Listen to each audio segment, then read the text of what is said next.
ನಾನು ನಾಗರಾಜ್ ಶ್ರೀಧರ್ ಶೆಟ್ಟಿ ಅಂತ ಈಗಾಗಲೇ ಉತ್ತರ ಕನ್ನಡ ಜಿಲ್ಲೆಯ ಕುಮಟಾ ತಾಲೂಕಿನಿಂದ ಮಾತಾಡ್ತಿರೋದು. ವಿಷಯ ಏನಂದರೆ, ಈಗಾಗಲೇ ನಾವು ಈಗ ನಮ್ಮ ಮನುಷ್ಯ ಜನ್ಮದಲ್ಲಿ ಏನಾಗಿದೆ ಕೇಳಿದ್ರೆ, ಪ್ರತಿಯೊಬ್ಬರಿಗೂ ಕಾಯಿಲೆಗಳು ಬರ್ತಾ ಇದೆ. 100 ವರ್ಷ ಬದುಕೋರಂಥವ್ರು 50-60 ವರ್ಷಕ್ಕೆ ಹಸು ನೀಗ್ತಾ ಇದ್ದಾರೆ.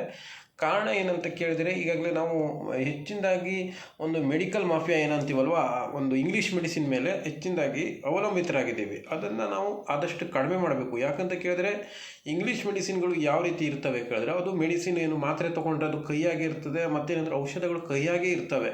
ಮತ್ತೇನಂತ ಕೇಳಿದ್ರೆ, ನಮ್ಮದು ಒಂದು ಏನು ಅವರು ಮಾಫಿಯಾದವರು ಅವ್ರು ಕಹಿಗೆ ದುಡ್ಡು ಮಾಡ್ತಾ ಇದ್ದಾರೆ. ಯಾಕಂತ ಕೇಳಿದ್ರೆ, ನಾವು ಸಿಹಿ ಪದಾರ್ಥವನ್ನು ಎಷ್ಟು ತಿಂತೀವೋ ಅದು ಅಷ್ಟೇ ಕಹಿ ಪದಾರ್ಥವನ್ನು ಕೂಡ ತಿಂದರೆ ನಮ್ಮ ಕಾಯಿಲೆಗಳು ನಿಯಂತ್ರಣವಾಗ್ತದೆ. ಮತ್ತು ಶುಗರ್ ಆಗಿರ್ಬೋದು, BP ಆಗಿರ್ಬೋದು, ಅದನ್ನು ಯಾವುದೇ ರೀತಿ ಬರಲ್ಲ. ಮತ್ತು ನಾವು ಹೆಚ್ಚಿನದಾಗಿ ಮಾತ್ರೆಗಳು ತಗೊಂಡ್ರೆ ಅದು ನಮಗೆ ಬೆವರು ಬರ್ತದೆ. ಬೆವರು ಯಾಕೆ ಬರ್ತದೆ ಕೇಳಿದ್ರೆ, ಬೆವರು ಬಂದರೆ ಶುಗರ್ BP ಹೆರಗಾಕೋದ್ರಿಂದ ಅದು ಇರ್ತದೆ. ಮತ್ತೇನಂದ್ರೆ, ಈಗ ಹಮಾಲಿ ಮಾಡೋರು ಏನೋ ನಾವು ಏನು ಮಾಡ್ತೀವಿ ಹೇಳ್ತೀವಲ್ಲ, ಒಂದು ಗಾರೆ ಕೆಲಸ ಎಲ್ಲ ಮಾಡ್ತಾರಲ್ಲ, ಅವರಿಗೆ ಹೆಚ್ಚಿನದಾಗಿ ಬೆವರು ಹೋಗೋದ್ರಿಂದ ಅವ್ರು ಕಾಯಿಲೆ ಮುಕ್ತರಾಗಿರ್ತಾರೆ. ಇವ್ರು ಏನಾಗ್ತಾಗಿದ್ರೆ, ಒಳಗೆ ಕೂತ್ಕೊಂಡು ಕೆಲಸ ಮಾಡೋರೆಲ್ಲ ಅವ್ರು ಕಾಯಿಲೆ ಯಾಕೆ ಬೀಳ್ತಾರೆ ಕೇಳಿದ್ರೆ, ಅವ್ರು BP ಆಗಿರ್ಬೋದು, ಶುಗರ್ ಬೆವರಿನ ಮುಖಾಂತರ ಹೋಗೋದಿಲ್ಲ. ಅದಕ್ಕಾಗಿ ಈಗ ಮೆಡಿಕಲ್ ಮಾಫಿಯಾ ಏನು ಮಾಡ್ತಾ ಇದ್ದಾರೆ, ಬೆವರು ಹೋಗೋದಕ್ಕೆ ಒಂದು ಮಾತ್ರೆಯನ್ನು ಕೊಡ್ತಾರೆ. ಅದನ್ನು ಕೂಡ ಕೈಯಾಗಿರ್ತದೆ.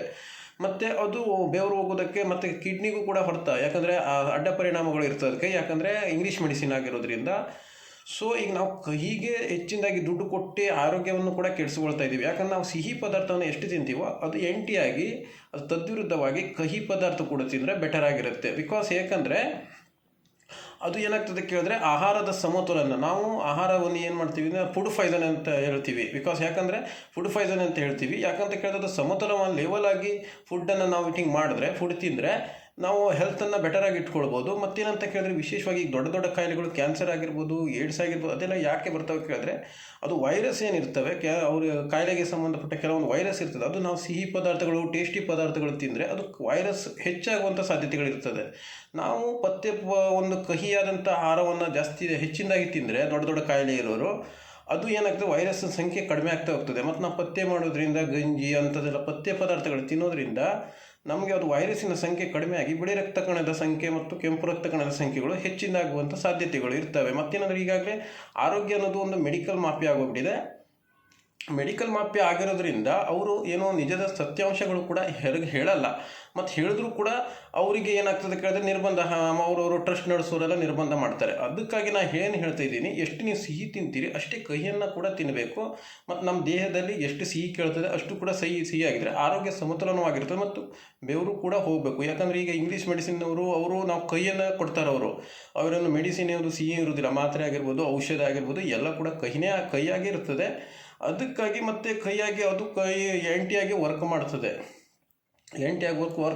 ಮತ್ತೇನಂದರೆ, ವಿಶೇಷವಾಗಿ ನಾವು ಈಗಾಗಲೇ ಆರೋಗ್ಯವನ್ನು ದುಡ್ಡಿನಿಂದನೇ ಅಳೆಯುವಂಥದ್ದು ಪರಿಸ್ಥಿತಿಗಳು ಬಂದಿದೆ. ಮತ್ತೇನಾದ್ರೂ ಅಡ್ಡ ಪರಿಣಾಮಗಳಿಂದ ಮುಂದಿನ ಕಾಯಿಲೆಗಳು ಬೆಳೀತಾ ಹೋದ ನಂತರ ಇಂಗ್ಲೀಷ್ ಮೆಡಿಸಿನ್ನಲ್ಲಿ ನಾವು ಉಳಿಸ್ಕೊಳ್ಳೋದಕ್ಕೆ ಸಾಧ್ಯನೂ ಆಗೋದಿಲ್ಲ. ಯಾಕಂತ ಕೇಳಿದ್ರೆ, ಅಡ್ಡ ಪರಿಣಾಮಗಳಿಂದನೇ ಇದಾಗ್ತದೆ. ನಾವು ನೈಸರ್ಗಿಕವಾಗಿ ಏನು ಬೆವರನ್ನು ರಿಮೂವ್ ಮಾಡೋದ್ರ ಮುಖಾಂತರ, ಮತ್ತು ಅದು ನಾವೇನಾಗ್ತದೆ ಅಂದರೆ, ನಾವು ಕಹಿಯನ್ನು ಜಾಸ್ತಿಯಾಗಿ ತಿನ್ನೋದು ಹೆಚ್ಚಿನದಾಗಿ, ನಾವು ಸಿಹಿಯನ್ನು ಎಷ್ಟು ತಿಂತೀವಿ ಕಹಿಯನ್ನು ಕೂಡ ಅಷ್ಟೇ ತಿಂದರೆ, ಅದಕ್ಕೆ ನೋಡಿ ಕಾಗೆಗೆ ಹೆಚ್ಚಿನದಾಗಿ ಆಯಸ್ಸು ಯಾಕಂತ ಕೇಳಿದ್ರೆ, ಅದು ಕಹಿಯನ್ನು ಜಾಸ್ತಿ ತಿಂತದೆ.